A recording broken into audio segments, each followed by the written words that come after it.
Bismillahirrahmanirrahim. Assalamualaikum warahmatullahi wabarakatuh. Waalaikumsalam warahmatullahi wabarakatuh. Izin memperkenalkan diri. Perkenalkan, nama saya Asep Saifullah.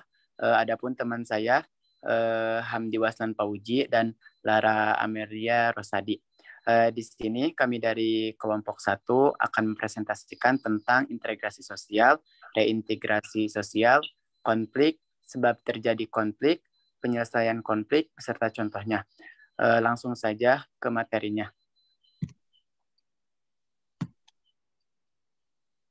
Integrasi sosial. Integrasi sosial adalah proses penyesuaian unsur-unsur yang berbeda dalam masyarakat yang meliputi perbedaan kedudukan sosial, ras, etnik, agama, bahasa, kebiasaan, sistem, nilai, dan norma menjadi satu kesatuan. Faktor pendorong integrasi sosial. Untuk mencapai integrasi sosial, ada berbagai faktor yang harus terjadi. Berikut merupakan faktor pendorong integrasi sosial, antara lain, yang pertama, toleransi. Toleransi adalah satu alat penting dalam masyarakat yang dapat mendorong terjadinya komunikasi antara kebudayaan yang berbeda sehingga dapat tercapai suatu integrasi di antara mereka. Yang kedua, kesempatan yang seimbang dalam ekonomi. Masalah ekonomi seringkali menjadi faktor pemicu konflik. Maka dari itu, adanya kesempatan yang seimbang dalam ekonomi dapat mempercepat proses integrasi sosial di masyarakat. Yang ketiga, sikap saling menghargai. Suatu masyarakat yang memiliki atau menjunjung tinggi sikap saling menghargai akan lebih mudah untuk mencapai integrasi sosial. Misalnya, jika dalam kelompok masyarakat bersedia mengakui kelemahan dan kelebihan budaya dan cara pandang masing-masing. Yang keempat, unsur budaya yang sama. Unsur budaya yang sama. Unsur kebudayaan yang sama atau serupa seringkali lebih mudah mendekatkan atau menghilangkan potensi konflik suatu kelompok masyarakat yang mengetahui persamaan unsur budaya dengan kelompok masyarakat lainnya lebih mudah berdamai. Umumnya, mereka akan lebih cepat menghilangkan segala prasangka yang berpotensi menimbulkan konflik.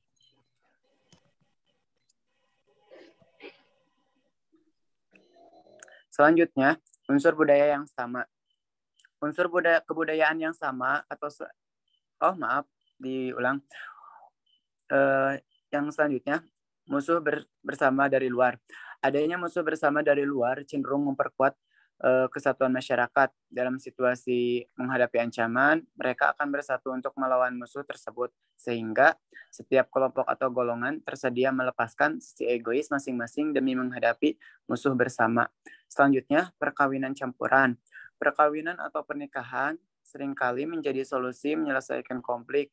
Perkawinan campuran yang terjadi antara dua kebudayaan yang berbeda dapat mendorong terciptanya integrasi sosial.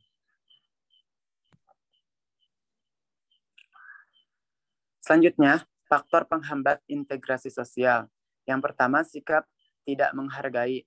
Tak bisa dipungkiri, jika adanya perbedaan budaya dalam masyarakat, terkadang kurang dihargai oleh sekelompok masyarakat tertentu. Hal ini seringkali menyebabkan konflik budaya yang menghambat integrasi sosial. Yang kedua, kurangnya kesadaran menjaga persatuan dan kesatuan. Seiring perkembangannya, arus globalisasi berdampak pada sikap individualis pada masyarakat, seperti yang terjadi di berbagai negara maju. Sikap individualis ini seringkali memicu konflik. Masyarakat dengan sikap individualis tidak memiliki kepedulian pada kondisi di sekitarnya. Akibatnya, kesadaran untuk menjaga persatuan dan kesatuan mulai berkurang. Siapa dulu, Ara? Ya udah, Ara dulu aja. Berkurangnya toleransi atau sikap saling menghormati dan menghargai antar sesama golongan yang berkonflik membuat masalah susah diselesaikan. Akibatnya, konflik yang terjadi makin membesar dan terpelihara. Selanjutnya, ketimpangan sosial dan ekonomi. Adanya ketimpangan dan ketidakmerataan pembangunan dari berbagai daerah menyebabkan ketimpangan sosial dan ekonomi. Akibatnya, ada kelompok masyarakat yang merasa tidak puas dan memicu terjadinya konflik sosial. Lalu kurangnya keterbukaan. Kurangnya sikap terbuka dengan kelompok yang mempunyai golongan berbeda dapat menimbulkan prasangka atau pemahaman yang memicu konflik. Prasangka tersebut menghalangi interaksi sosial dengan kelompok lain, sehingga integrasi sosial pun sulit untuk didapatkan. Bentuk integrasi sosial. Yang pertama, integrasi normatif. Integrasi normatif adalah bentuk integrasi yang terjadi akibat adanya norma-norma yang berlaku di masyarakat. Dalam hal ini, norma yang dijadikan sebagai pedoman bagi masyarakat tersebut dalam mempersatukan masyarakat. Contohnya, Indonesia memiliki pedoman Bhinneka Tunggal Ika yang menjadi sebuah norma berfungsi mengintegrasikan masyarakat. Yang kedua, integrasi fungsional. Integrasi fungsional terbentuk karena adanya fungsi-fungsi tertentu dalam masyarakat. Misalnya di Indonesia terdapat beberapa suku yang dapat difungsikan potensinya sehingga dapat tercapai integrasi sosial. Yang ketiga, integrasi koersif. Integrasi koersif terbentuk berdasarkan kekuasaan yang dimiliki oleh penguasa. Dalam hal ini, penguasa menerapkan cara koersif untuk kekerasan ketika ada konflik yang terjadi. Lalu integrasi sosial. Integrasi sosial adalah proses yang bertujuan menyatukan kembali pihak yang berkonflik sehingga tercipta kondisi seperti sebelum konflik terjadi. Namun pada prakteknya tidak mudah mengembalikan kondisi yang sudah terlanjur terjadi. Inilah mengapa reintegrasi sosial membutuhkan waktu yang cukup lama untuk menerapkan. Lantas apa contoh reintegrasi sosial yang pernah terjadi di sekitar? Nah, yang terjadi di sekitar kita. Contohnya, reintegrasi antara angkutan online dan angkutan konvensional. Di antara Pahami masih ingat dengan konflik antara angkutan online dan konvensional. Beberapa tahun lalu sempat terjadi ketegangan antara pengemudi angkutan berbasis online, ojol atau taksi online, dengan ojek dan taksi konvensional. Masalah ini bermula dari protes pengemudi angkutan konvensional yang mulai ditinggalkan masyarakat. Pasalnya, sebelum angkutan online beroperasi, penghasilan para pengemudi konvensional ini bergantung pada masyarakat yang menggunakan jasa mereka. Masalah ini ternyata berlanjut sampai memunculkan konflik yang tak berujung selesai. Untuk menyelesaikan masalah ini, dilakukan upaya reintegrasi sosial antara kedua belah pihak, sehingga muncul aturan tentang pembatasan wilayah operasional yang isinya setiap pengemudi angkutan online dilarang mengambil atau menurunkan penumpang di kawasan tertentu. Lalu musyawarah mufakat. Sejak dulu masyarakat tidak mengenal metode reintegrasi sosial. Musyawarah mufakat menjadi salah satu cara paling ampuh untuk menyelesaikan berbagai macam konflik di masyarakat. Musyawarah berfokus untuk menyatukan semua perbedaan atau permasalahan yang menampung usulan atau aspirasi dari semua pihak untuk mencari jalan keluar berdasarkan kesepakatan bersama. Lembaga masyarakat. Lembaga masyarakat dapat difungsikan sebagai media reintegrasi sosial di berbagai daerah di Indonesia. Dapat ditemui berbagai lembaga masyarakat yang bertugas sebagai lembaga hukum, lembaga agama hingga lembaga ekonomi dan politik. Sebagai contoh, jika terjadi permasalahan yang menyangkut hukum, maka serahkan permasalahan tersebut ke lembaga hukum, misalnya LBHI, Lembaga Bantuan Hukum Indonesia, agar dapat menyelesaikan permasalahannya. Yang terakhir, tidak main hakim sendiri. Jangan main hakim sendiri. Beberapa di antara kamu mungkin tidak asing dengan kalimat ini. Sebenarnya makna dari kalimat tidak main hakim sendiri adalah mengingatkan kepada siapapun yang berkonflik untuk tetap tenang menanggapi masalah dan tidak memutuskan seenaknya sebelum menemukan solusi terbaik. Hamdi, boleh? Baik ya, sama saya dilanjutkan. Adapun konflik dan sebab terjadinya konflik. Satu, konflik sosial. Surjono Sukanto mendefinisikan konflik sebagai suatu proses sosial ketika seseorang atau sekelompok orang berusaha mencapai tujuannya dengan jalan menentang pihak lawan disertai ancaman atau kekerasan. Sebab terjadinya konflik sosial. Faktor penyebab konflik sosial sebagai berikut. Ada juga perbedaan keyakinan dan pendirian. Jadi berbeda keyakinan gitu, agama lah gitu kan. Yang kedua, perbedaan kebudayaan antar kelompok masyarakat. Yang ketiga ada juga perbedaan kepentingan antar individu atau kelompok, macam kayak ormas gitu, mungkin ya perbedaannya. Yang keempat, kesenjangan sosial mengenai tingkat kesejahteraan. Yang kelima, ketidaksiapan masyarakat menerima perubahan sosial. Lanjut. Yang ke-12 dulu teh. Ini yang 13. Nah, ada dampak terjadinya konflik sosial. Konflik sosial dapat memunculkan dampak-dampak dan positif negatif berikut. Dampak negatif, satu, menimbulkan perpecahan antara ormas, juga bisa antara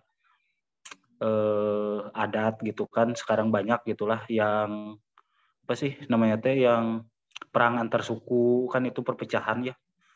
Yang kedua, melumpuhkan roda perekonomian kita semakin sulit mungkin gitu ya, jadi seret, jadi perekonomian kita jadi dilumpuhkan gitu. Yang ketiga, meningkatkan keresahan masyarakat ya dengan adanya geng motor gitu kan, jadi masyarakat itu resah gitu. Yang keempat, menyebabkan kerusakan sarana dan prasarana umum. Yang kelima, menghancurkan harta benda dan menyebabkan jatuhnya korban jiwa. Nah, paling disebutnya itu paling ditakutkan gitu ya, sudah adanya korban jiwa gitu. Yang keenam, merusak struktur sosial. Nah, ada juga dampak positifnya, memunculkan norma baru, meningkatkan solidaritas kelompok. Yang ketiga, meningkatkan kekuatan pribadi untuk menghadapi berbagai situasi konflik. Yang keempat, mendorong kesadaran kelompok yang berkonflik untuk melakukan kompromi. Lanjut. Nah, penyelesaian konflik. Konflik hendaknya segera diselesaikan agar kehidupan masyarakat kembali teratur. Dengan demikian, disintegrasi sosial dapat dicegah. Proses penyelesaian konflik disebut akomodasi.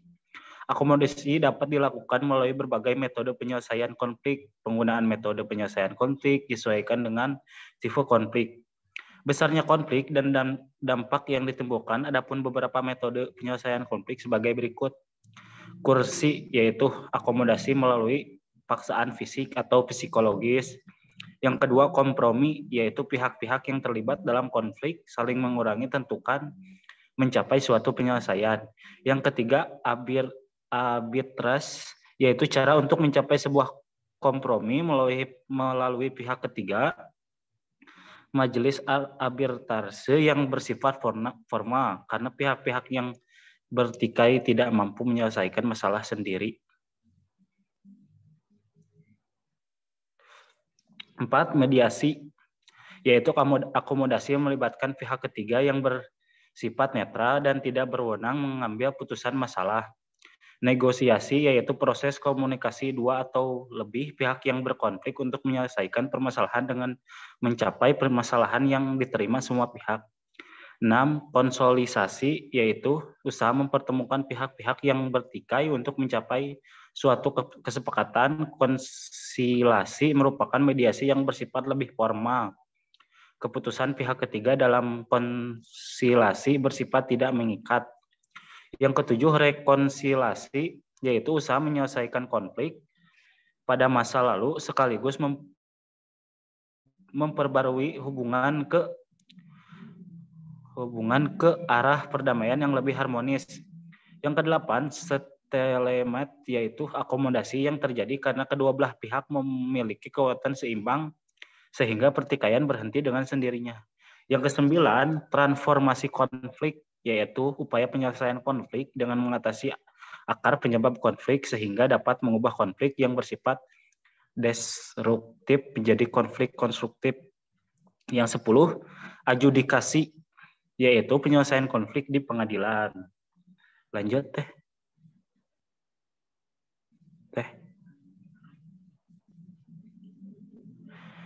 Nah, 11, segregasi, yaitu tiap-tiap pihak memisahkan diri dan saling menghindar untuk mengurangi ketegangan. 12, eliminasi, yaitu salah satu pihak yang berkonflik memutuskan atau mengundurkan diri dari konflik. Yang ke-13, subjugation atau domination, yaitu pihak yang mempunyai kekuatan lebih kuat dan dominan meminta pihak yang lebih lemah untuk memenuhi keinginannya. 14, keputusan mayoritas, yaitu keputusan yang diambil berdasarkan suara terbanyak atau menggunakan voting.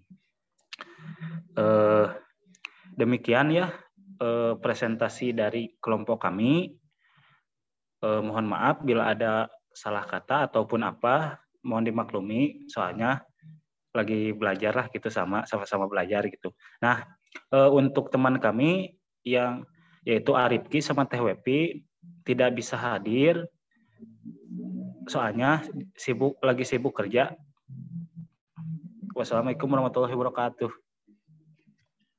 Waalaikumsalam warahmatullahi wabarakatuh.